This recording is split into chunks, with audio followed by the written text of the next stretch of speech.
le miracle, quand Dieu intervient là où l'humain ne peut plus.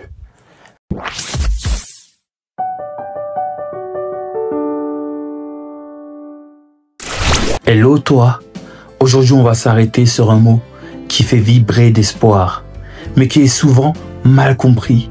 Le miracle. Est-ce que Dieu fait encore des miracles aujourd'hui? Et surtout, qu'est-ce qu'un miracle selon la Bible? Est-ce que tu peux t'attendre à un miracle dans ta vie, là, maintenant? Le mot miracle vient du latin miraculum, qui signifie chose étonnante, prodige, manifestation qui émerveille. Dans la Bible, le mot hébreu comme mophé ou otz parle de signes puissants, faits extraordinaires, manifestation surnaturelle de Dieu. Dans le grec du Nouveau Testament, on trouve dynamis, qui signifie puissance, séméion, qui signifie signe, ou terrasse, qui signifie prodige. Un miracle, c'est quand Dieu interrompt le naturel pour manifester sa puissance, son amour ou sa gloire.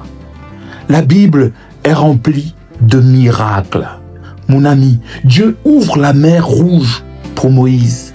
Dieu fait trembler la manne pour nourrir le peuple juif. Il descend dans le feu avec les amis de Daniel. Jésus transforme l'eau en vin, marche sur l'eau, guérit les malades, ressuscite même des morts. Jésus-Christ est le même hier, aujourd'hui et éternellement. Donc, oui, les miracles sont pour aujourd'hui. Car il n'y a pas un temps pour les miracles. Il y a un Dieu de miracles. En Jésus-Christ, tu as accès au miraculeux, au surnaturel.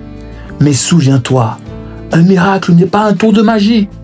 C'est un signe qui te conduit à croire et à voir Dieu plus grand. Pourquoi Dieu fait-il des miracles?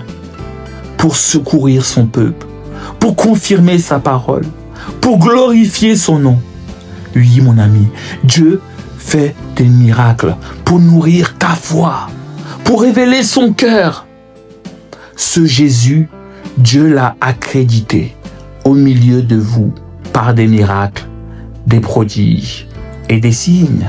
La parole de Dieu nous dit dans Acte 2, verset 22, « Voici les signes qui accompagneront ceux qui auront cru. » Il y a des signes qui t'accompagnent quand tu crois. Mon ami, peut-on encore vivre les miracles aujourd'hui? Oui, définitivement oui, car Dieu n'a pas changé. Tu peux voir le miracle encore, car Dieu est présent, sera toujours présent dans ta vie. Et si tu crois, rien n'est impossible à Dieu. Quand tu oses prier avec foi, même pour l'impossible, Dieu peut manifester sa gloire. Tout est possible à celui qui croit. Invoque-le. Il dit dans sa parole, dans Jérémie 33, verset 3, « Invoque-moi et je te répondrai. Je te montrerai des choses grandes et cachées que tu ne connais pas. » Alors proclame avec foi. Je crois que Dieu fait encore des miracles aujourd'hui. Mon Dieu est plus grand que mes circonstances. Je ne vis pas selon la logique humaine, mais selon la puissance divine. Je m'attends à l'intervention surnaturelle de Dieu dans ma vie. Un miracle, ce n'est pas juste un événement. C'est un rappel que Dieu est là. Il voit, il agit. Et parfois, le plus grand miracle, ce n'est pas une mer qui s'ouvre, c'est un cœur qui guérit, un pardon qui réconcilie, un espoir qui renaît. Alors crois aux miracles, prie pour les miracles, sois prêt à en vivre. Ce n'est pas par ta force, mais par mon esprit, dit l'Éternel. Demeure béni.